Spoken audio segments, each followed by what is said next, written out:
Okay, I messed up. If any of you have been wondering why I leapt from carbon resin testing to, oh my god, he's chopped the lid off, what is he doing? There is a missing video I didn't upload. So here it is, from like the 2nd of April. Sorry. Too much fumes. Hello and welcome to another bad idea in the shed. Last time we were here, we talked about this hood scoop and making it much larger. Yeah, we were pressing ahead. As you can probably guess, we are pressing ahead.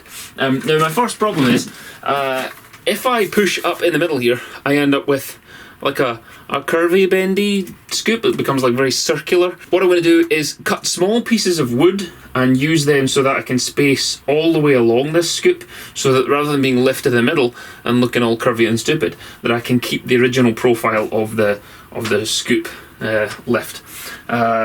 Let me cut some wood and see how I get on. 1 minute, 37 seconds later. Now, I don't imagine you guys care about the woodwork, so let me just say that I cut some pieces, right?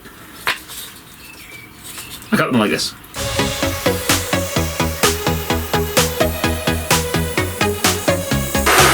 Yes, look, I have all 10 of my fingers, they're still here.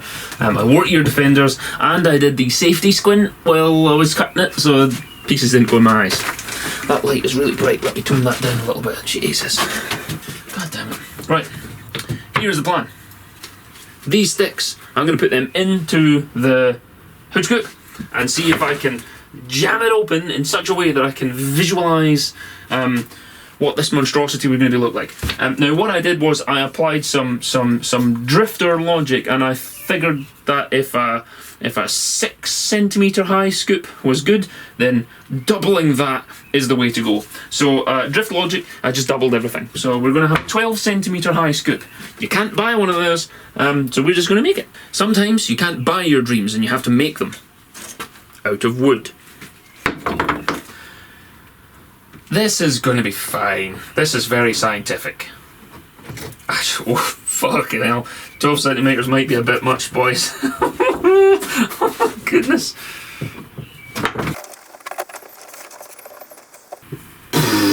That seems like a lot. Oh, actually, when I put one in, the other ones fall out anyway. Oh dear. Right, this is going to take some doing, fellas. I don't know, boys. It's hard to visualise, but is 12 centimetres too much? That's seems like a lot. That's I mean, that's a lot of scoop. Okay, that's a bit much. I'm going to dial it back. I'm going to dial it back to 10 centimetres. Let's try that again. It's a bit weird. You put one in, the other one falls out.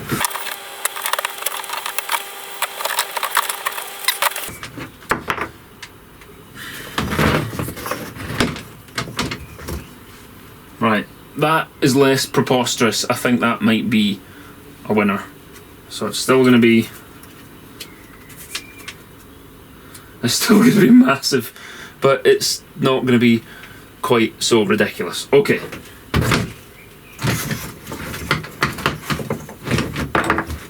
Could paint numbers on those and make dice. Sell them on the internet.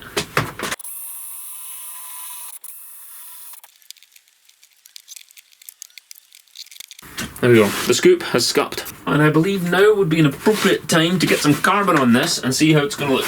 Let's just hang up my drills. Drills are hanged. And I will get my carbon cloth. Here's the real secret to carbon cloth. If you try and cut it with normal scissors, they will blunt like Billy-O. However, these are made by Wilkinson Sword. These are specific carbon fibre shears. The light is actually specific carbon fibre shears. Now I got them from Easy Composites. They were about £45, which makes them the most expensive pair of scissors I've ever seen. But nonetheless, we must press on. Oh, that's a good noise.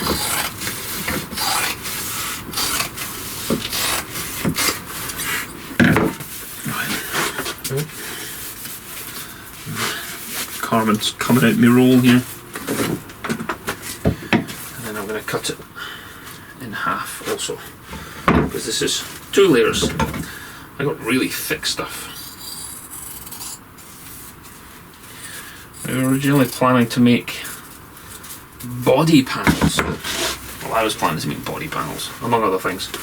So I bought this really heavy duty stuff. And even then, after that, you still use several layers. That's a satisfying noise.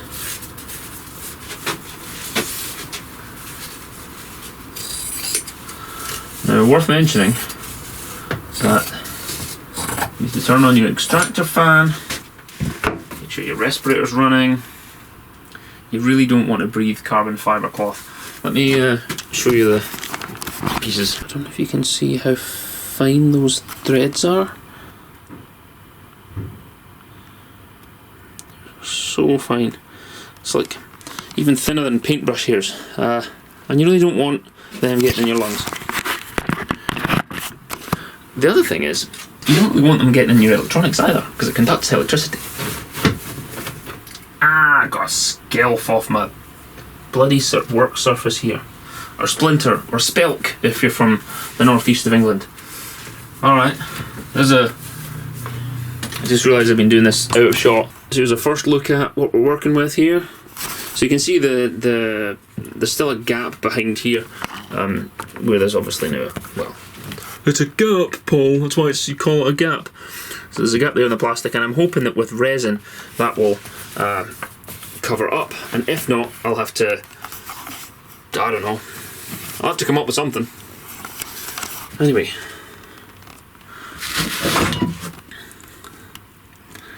There's a first look at what that scoop might look like. Now, I think I would have to go around the front as well. Jury's still out on that one. I imagine having a seam of carbon here is going to look like dog shite. So, I don't know. Might be a bit of an adventure to try and sort that. But, you get the idea. Anyway, this video is probably long enough for now. Now I have to figure out how I'm going to epoxy some of this together.